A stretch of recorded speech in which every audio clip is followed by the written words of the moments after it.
Praise అలా దేవుడికి స్తోత్రం. అందరికి కూడా వందనాలు. Good morning. ఈ ఉదయకాల సమయంలో అందరూ బాగున్నారు కదా?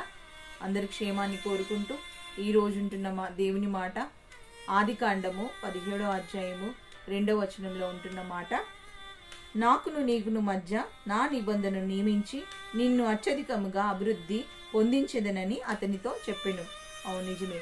అభివృద్ధి అభివృద్ధి అభివృద్ధి. మనం ఏ పని చేసినా అభివృద్ధిని కోరుకుంటాం. ఎవరిని చూసినా అభివృద్ధిని కోరుకుంటాం. ఎక్కడికి వెళ్ళినా అభివృద్ధిని కోరుకుంటాం. అభివృద్ధి అన్నమాట బైబిల్ గ్రంథంలో 38 సార్లు ఉన్నట్టుగా మనం చూస్తున్నాం. అవును, నీవు అన్ని విషయాల్లో అభివృద్ధి పొందాలి, ఆశీర్వదించబడాలి. భూఫలమైన, గర్భఫలమైన, మరి నీ ఉద్యోగమైన, నీ పనిలో అయినా ప్రతి విషయంలో కూడా అభివృద్ధిని ఆశపడుతున్న నీతోటే దేవుడు ఈరోజు మాట్లాడుతున్న మాట. అవును, ఆయన అంటున్న మాట చూసినట్లయితే ఆదికాండంలో చూసినట్లయితే మొదటిగా ఆయన అభివృద్ధి కొరకు మొదటి మానవులుగా ఉంటున్న అబ్బా ఆదాముని చేసినప్పుడే ఆయన మాట్లాడిన మాట చూసినట్లయితే ఒకసారి చూసుకున్నట్లయితే మనం అందరం కూడా ముందుకొచ్చి 1వ అధ్యాయము 28వ వచనంలో ఉంటున్న మాట చూసినట్లయితే ఆయన అంటున్న మాట, మొదటి ఆదికాండము 1వ అధ్యాయము 28లో దేవుడు వారిని ఆశీర్వదించెను. ఎట్లనగా మీరు ఫలించి అభివృద్ధి నొంది విస్తరించి భూమిని నిండించి దానిని లోబర్చుకొనిడి అని ఆయన అంటున్నాడు. నిజమే, మనం లోబర్చుకునే వారు ఉంటాం. సముద్రపు చేపలు. అవును, మనము విస్తరించాలి. దేవుని వారిని ఆశీర్వదించి ఫలించి అభివృద్ధి నొందాలని ఆయన కోరుతున్నాడు. ఆయన మొదటిగా ఆదిలో ఉంటున్న ఆదాముతో అవ్వతో అంటున్న మాట, ఆయన సృష్టించేసినప్పుడు కూడా ఆయన అంటున్న మాట ఫలించాలి, సృష్టి ఫలించాలి. సృష్టికర్త అయిన దేవుడు సృష్టించేసినప్పుడు అన్నమాట అదే. అంతే కదా, తన స్వరూపంలో, తన పోలికలో, తన యొక్క రూపంలో చేసుకున్న మానవుణ్ణి చేసినప్పుడు కూడా ఆయన అంటున్న మాట ఏంటంటే అభివృద్ధి పొందాలి, అభివృద్ధి పొందాలి. అవును, ఇంతకీ అభివృద్ధి ఎలా వస్తుంది?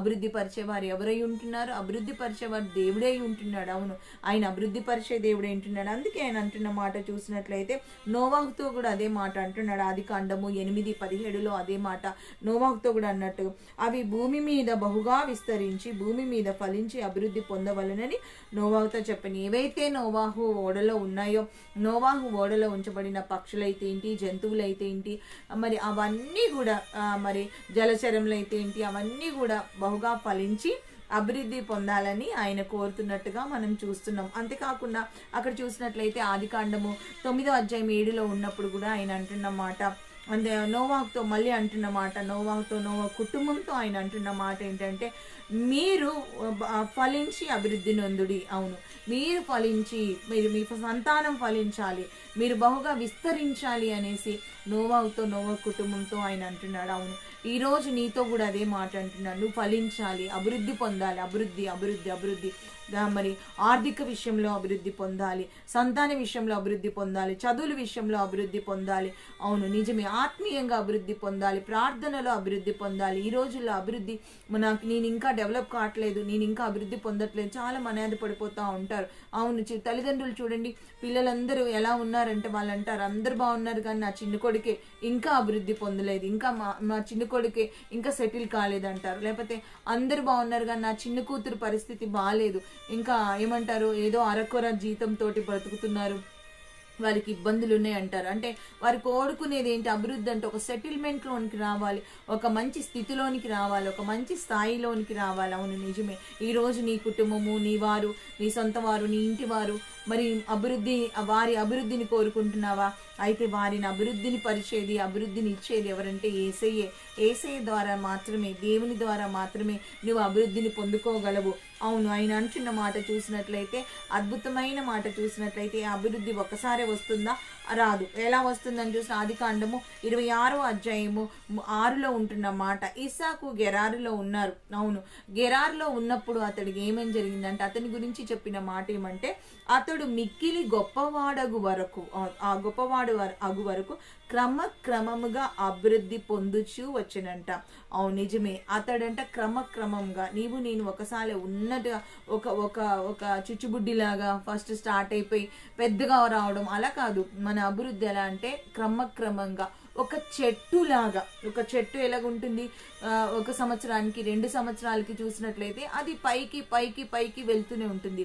చెట్టు ఎంతో పైకి ఎదుగుతూ ఉంటుంది. ఒక చెట్టు లాగా మనము అభివృద్ధి పైకి పైకి ఎదగాలనేసి ఆయన కోరుకుంటున్న వాడే ఉంటున్నాడు. అందుకనే ఆయన అంటున్న మాట చూసినట్లయితే హోషేయ గ్రంథంలో చూసినట్లయితే 14:5 అంటున్న మాట ఏమంటున్నా, చెట్టుకు మంచు ఉన్నట్లుగా. చెట్టుకి మంచు ఎప్పుడు కూడా ఉంటుంది, నీ అభివృద్ధి అలా ఉంటుందంట. అంటే నువ్వు ఖచ్చితంగా నీవు అభివృద్ధిని చూస్తావు, ఖచ్చితంగా నీవు అభివృద్ధిని పొందుకుంటావు, ఖచ్చితంగా నీవు అభివృద్ధిని అనుభవిస్తామని ఆయన కోరుతున్నట్లుగా చూస్తున్నావు. అంతేకాకుండా ఆయన అంటున్న మాట తామర పుష్పము. అవును, ఆయన అంటున్న మాట, హోషేయలో అంటున్న మాట, తామర పుష్పము పెరుగున్నట్లుగా అతడు అభివృద్ధిని పొందుతాడు. తామర పుష్పం చూడండి, చెట్లు వేరే, తీగ చెట్లు వేరే. చెట్లు పెరిగినట్లుగా తీగ చెట్లు పెరగవు. ఎందుకంటే తీగ చెట్లు చాలా ఫాస్ట్గా పెరుగుతాయి, తీగ చెట్లు చాలా ఫాస్ట్గా పైకి వస్తాయి, తీగ చెట్లు చాలా ఫాస్ట్గా అవి పాకుతాయి, అవి ఎక్కడికైనా వెళ్ళిపోగలుగుతాయి. అందుకని ఆయన అంటున్నాడు, వాటర్లో ఉంటున్న తామర చెట్టు చూసినట్లయితే కొంచెం ఫస్ట్లో స్టార్టింగ్లో కొంచెమే ఉంటుంది, కానీ అది రోజులు గడిచే కొన్ని రోజులు అయ్యాక చూస్తే అసలు అక్కడ నీళ్ళున్న విషయం ఎవరికి తెలీదు. నీళ్ళున్న విషయము అంటే కనపడదు. నీళ్ళని కప్పేసి అంతగా అది వ్యాప్తి చెందుతుంటది. అంటే దేవుడు అంటున్న మాట, అది నీవు ఎవరివో, నీ మొదటి స్థితి అలాగా, ఒకవేళ నీ మొదటి స్థితి అలా ఉన్నప్పటికీ కూడా నీవు అలాగా కనిపిస్తావు. తామర పుష్పం అంటే ఫాస్ట్ గ్రోత్ దేవుడు ఇవ్వబోతున్నాడు. అవును, ఈరోజు నేనేంటి ఇక్కడే ఉన్నాను, 10 సంవత్సరాలైంది ఇక్కడే ఉండిపోయాను, నా పరిస్థితి, నా వాళ్ళు చూడు, నా ఫ్రెండ్స్ చూడు, నా ఇంటి వాళ్ళు చూడు, నా చుట్టాలు చూడు అనేసి మనం అనుకుంటా ఉంటాం కదా. ఈరోజు చూసినట్లయితే మన దేవుడు నీతో నాతో మాట్లాడుతున్నాడు. ఆయన అంటున్న మాట, నిన్ను ఆయన అభివృద్ధి పరిచే దేవుడై ఉంటున్నాడు. ఒక తీగ చెట్టు ఎలాగ అభివృద్ధి పొందుతుందో అలాగా అభివృద్ధి పొందించే దేవుడై ఉంటున్నాడు. ఇస్సాకు తన దేశం కాని దేశంలోనే క్రమక్రమంగా అభివృద్ధి పొందాడంట. నిన్ను కూడా ఆయన క్రమక్రమంగా అభివృద్ధి పరిచే దేవుడై ఉంటున్నాడు, క్రమక్రమంగా ఆశీర్వదించే దేవుడై ఉంటున్నాడు. అవును, ఈరోజు మరి నీవు అభివృద్ధి పొందాలి, అభివృద్ధి పొందాలన్న ఆశ నీలో ఉండాలి. ఆయన మాట నమ్మే వ్యక్తిగా ఉండాలి, ఆయన మాటను నువ్వు స్వీకరించే వ్యక్తిగా ఉండాలి, ఆయన మాటను నువ్వు అంగీకరించే వ్యక్తిగా ఉండాలి, ఆయన మాట ప్రకారం జీవించే వ్యక్తిగా ఉండాలి. ఆయన ఏదన్నా మాట ఇచ్చాడంటే నెరవేర్చే దేవుడు. నీ అభివృద్ధిని కోరుకుంటున్న దేవుడు. నరుణ్ణి చూసినప్పుడు, ఆదాముని చూసినప్పుడు, అవ్వని చూసినప్పుడే ఆయన అభివృద్ధిని కోరిన దేవుడు. నీ అభివృద్ధిని కూడా కోరుతున్నాడని నువ్వెన్నడూ కూడా మర్చిపోకూడదు. అవును, అందుకనే ఆయన అంటున్న మాట చూసినట్లయితే, మనము అందరు చూసినట్లయితే 1 తిమోతికి రాసిన పత్రిక 4:15 ఉంటున్న మాట, నీ అభివృద్ధి అందరికీ తేటగా కనపడాలంట. అవును, నీ అభివృద్ధి తేటగా కనపడాలి. దేవుడు ఎలాగ అంటున్నాడంటే, ఏదో కొంచెం కాదు, తేటగా. ఒక పర్వతం చూడండి, ఎంత దూరం ఉన్నా అది తేటగా కనిపిస్తూ ఉంటుంది. ఒక పెద్ద టవర్ చూడండి, టవర్ ఉన్నది అనుకోండి, మనం వెళ్ళినప్పుడు అది తేటగా కనిపిస్తూ ఉంటుంది. నిజమే, తేటగా కనిపించాలి. నీ అభివృద్ధి అంటే తేటగా, అంటే దూరం నుంచి చూసినప్పటికి కూడా అక్కడ అది ఉంది అన్నది తెలవాలి. అంటే అంతగా నీ అభివృద్ధి ఉండాలి. అవును, నీ అభివృద్ధి ఎందులో ఉంది? నువ్వు ఆత్మీయంగా అభివృద్ధి పొందుతున్నావా? నువ్వు ఆత్మీయంగా ఎప్పుడైతే అభివృద్ధి పొందుతావో నువ్వు ఆటోమేటిక్గా నీవు అన్ని విషయాల్లో కూడా నువ్వు అభివృద్ధి పొందుతావు. దేవుని నమ్మే వ్యక్తిగా, దేవుని యందు విశ్వాసం ఉంచే వ్యక్తిగా నీవు ఉండాలి. అవును, ఆయన అంటున్న మాట. అందుకనే ప్రసంగిలో ఆయన సాక్ష్యం ఇస్తున్నాడు, ఆయన గొప్పగా సాక్ష్యం ఇస్తున్నాడు. అభివృద్ధి పొందుతామని దేవుడు మరి ఇసాకుతో చెప్పాడు, నోవాహుతో చెప్పాడు, ఆదాము అవ్వలతో ఆయన చెప్పాడు, అభివృద్ధి పొందుతామనేసి మరి అందరితో చెప్పాడు. కానీ అభివృద్ధి పొందిన వ్యక్తులు, అభివృద్ధి పొంది వారు అంటున్న మాట, వారు సాక్ష్యం ఇస్తున్న మాటగా చూసినట్లయితే ప్రసంగి గ్రంథంలో చూసినట్లయితే 2:9 ఉంటున్న మాట, నాకు ముందు యెరూషలేమునందున్న వారు కానీ వారందరికంటే నేను గనుడనైతిని, అభివృద్ధి నొంది నా జ్ఞానము నన్ను విడిచిపెట్టలేదు. అవును, నాకుంటున్న వారందరికంటే కూడా నేను ఎంతో అభివృద్ధి నొందనని అనేసి సొలొమోను భక్తుడు అంటున్నాడు. నిజమే, ఆయన ఒక సాక్ష్యం ఇస్తున్నాడు. యెరూషలేములో ఉన్న వాళ్ళందరికంటే, నా ముందున్న వారందరికంటే కూడా నేనే అనేసి. అవును, ఆ మాట ఎలా చెప్పగలడు? ఈరోజు నీ బంధువులందరికంటే నీవు ఉన్నతంగా అభివృద్ధి నొందాలి. నీకుంటున్న మరి ఉద్యోగస్తులు, నీతో ఉంటున్న కొలిక్స్ అందరికంటే కూడా నువ్వు అభివృద్ధి పొందాలి. నిన్నెవరైతే నీ వీధిలో, నీ వాడలో, నీ ఊర్లో నువ్వు అభివృద్ధి పొందాలి. నువ్వు ఎక్కడుంటున్నావో అక్కడ నువ్వు మంచి గొప్ప పేరు తెచ్చుకోవాలి. అది ఆయన ఆశపడుతున్నాడు. నీ గొప్ప పేరు రావాలి, నీ గురించి అందరు చెప్పుకోవాలి, ఫలానా వ్యక్తి అని పొగడాలి. అట్టిది ఆయన ఆశపడుతున్నాడు. నీ అభివృద్ధిని ఆయన కాంక్షించే దేవుడే ఉంటున్నాడు. మనుషులు అభివృద్ధిని కోరేవారు కాదు.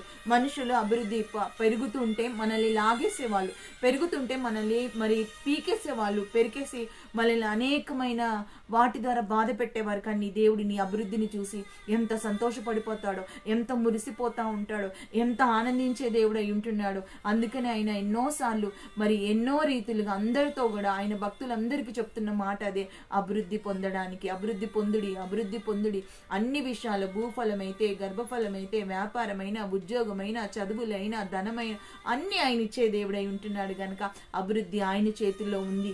ఈ విషయాన్ని మనం ఎప్పుడు కూడా మర్చిపోవద్దు.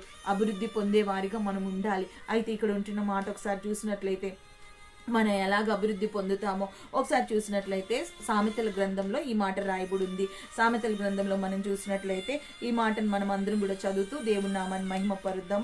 సామెతల గ్రంథంలో చూసినట్లయితే 11:24 ఉంటున్న మాట, 11:24 చూసినట్లయితే వెదజల్లి అభివృద్ధి పొందువారు కలరు, తగిన దానికంటే, వెదజల్లి అభివృద్ధి పొందువారు కలరు, తగిన దానికంటే తక్కువ ఇచ్చి లేమికి వచ్చువారు కలరు. ఒకవేళ నీ అభివృద్ధిని ఆపు చేసేది, నీ అభివృద్ధిని మరి తక్కువ చేసేది, ఒకవేళ తగిన దానికంటే తక్కువ ఇచ్చి ఒకవేళ నీవు మరి నీ అభివృద్ధిని తక్కువైపోతుందేమో, వెదజల్లి మరి విస్తారంగా పొందుకునే వ్యక్తిగా ఉండాలని దేవుడు కోరుకుంటున్నాడు కనుక నీవు దేవుడి కొరకు ఏది చేసినా, నీవు దేవుడి కొరకు ఏది ఇచ్చినా వెదజల్లే వ్యక్తిగా ఉండాలి.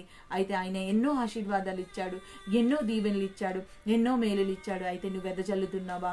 వెదజల్లే వ్యక్తిగా ఉన్నావా? వెదజల్లి దీవించబడే వ్యక్తిగా ఉన్నావా? ఆయన అంటున్న మాట, క్లియర్గా అంటున్న మాట, వెదజల్లి అభివృద్ధి పొందువారు కలరంట. మరి నువ్వెందుకని వెదజల్లలేకపోతున్నావు? నువ్వెందుకని వెదజల్లి అభివృద్ధి పొందలేకపోతున్నావు? అటు కృపదేవుడు అనుగ్రహించలాగున, ఆయన ఇచ్చే అభివృద్ధి చేత, ఆయన ఇచ్చే ఆశీర్వాదాల చేత మనం నింపబడేలాగున, ఈరోజు ఎవరైతే మ్యారేజ్ డే, బర్త్డే సెలబ్రేషన్స్ ఉన్నాయో వారిని దేవుడు దీవించలాగిన, మెమరబుల్ డే ఉందో, ఎవరినైతే కోల్పోయి ఉన్నారో వారిని జ్ఞాపకం చేసుకుంటున్నారో వారి దుఃఖమును మరి దేవుడు మరి సమాప్తం చేయలాగిన, మరి దుఃఖముకి ఆదరణ దేవుడు అనుగ్రహించలాగున, మరి ఈ రోజు ఉంటున్న ప్రయాణాల్లో తోడుగా ఉండాలి. ఎగ్జామ్స్ రాస్తుంటే దేవుడు తెలివిని, జ్ఞానాన్ని అనుగ్రహించాలి. కోచింగ్లో ఉంటే దేవుడు మంచి జ్ఞానం ఇవ్వాలి. ఎక్కడెక్కడ ఉండి, మాటలు హాస్టల్లో ఉండి, మరి దూరంలో ఉండి, మరి తల్లిదండ్రులకు దూరంగా ఉండి, ఎక్కడెక్కడ ఉండి ఒంటరిగా ఉండి వింటున్నారా? అయితే దేవుడు మిమ్మల్ని అభివృద్ధి పరిచే దేవుడు అంటూ ధైర్యం తెచ్చుకునే వారిగా ఉందాము, ఆశీర్వాదాలు పొందుకునే వారిగా ఉందాము. ఇటు కృప దేవుడు అనుగ్రహించలాగున, మన దేశాన్ని, రాష్ట్రాన్ని, జిల్లాని, ప్రాంతాన్ని కూడా దేవుడు దీవించలాగున, మరి దేవుడు ప్రతి ప్రార్థన దేవుడు ఆలకించలాగున. చిన్న ప్రార్థనతో ఈ దినాన్ని మనం ఆరంభించుకుందాం. చిన్న ప్రార్థనతో దేవుడికి అప్పగించుకుంటూ ఈ రోజంతా నీ చేతులకు అప్పచెప్తున్నాను. నన్ను అభివృద్ధి పరిచవా యేసయ్యా, నా కుటుంబాన్ని అభివృద్ధి పరిచవా, నా భవిష్యత్తుని అభివృద్ధి పరిచవా, నా పక్షాన నువ్వు నిలబడవా అంటూ మనం అందరం కూడా దేవుడికి అప్పచెప్పినప్పుడు దేవుడు తప్పకుండా ఒక మంచులాగా, ఎలాగ చెట్టుకు మంచు ఉన్నట్టుగా, ఆయన తామర పుష్పము అభివృద్ధి నొందుగా ఆయన అభివృద్ధి పరిచే దేవుడు.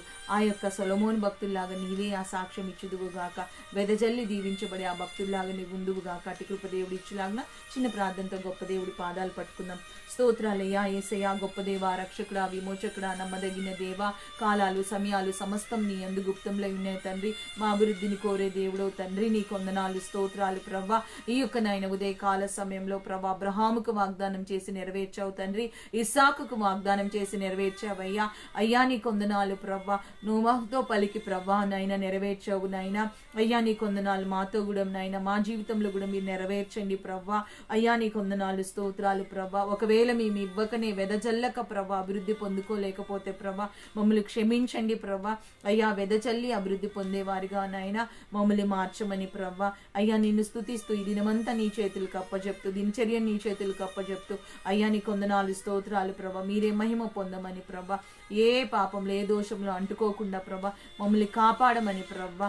అయ్యా నీ కొందనాలు. ప్రతి కీడు, ప్రతి దుష్టు నుంచి, సాతాను, మాంత్రిక, దయ్యపు శక్తుల ప్రభావం నుంచి విడుదల దయచేయమని మమ్మల్ని, మా కుటుంబాలను, మా దేశాన్ని, రాష్ట్రం, జిల్లాను, ప్రాంతాన్ని, ఆత్మీయులను, మా ప్రార్థన అవసరతలన్నింటినీ కూడా నీ చేతులకు అప్పచెప్తూ గర్భఫలము దయచేయమని, భూఫలము దయచేయమని, అయ్యా నీ కొందరు వివాహాలు జరిగించమని, ఉద్యోగాలు దయచేయమని, చదువులో తోడుగా ఉండమని, ఆత్మీయులుగా మార్చమని, రక్షణ కార్యం జరిగించమని, ఏ ప్రార్థన అంశమైందే ఆరోగ్యము దయచేయమని ప్రభా. ప్రతి ప్రార్థన ప్రభా నీ పాదాలు చెంత పట్టుకుంటూ మమ్మల్ని మేము నేలమట్టికి తగ్గించుకుంటూ నజరేయుడు సర్వశక్తిమంతుడి యేసయ్య నామములో అతి వినయంగా బ్రతిమలాడి ప్రార్థించి అడిగి వేడుకుంటున్నాం తండ్రి.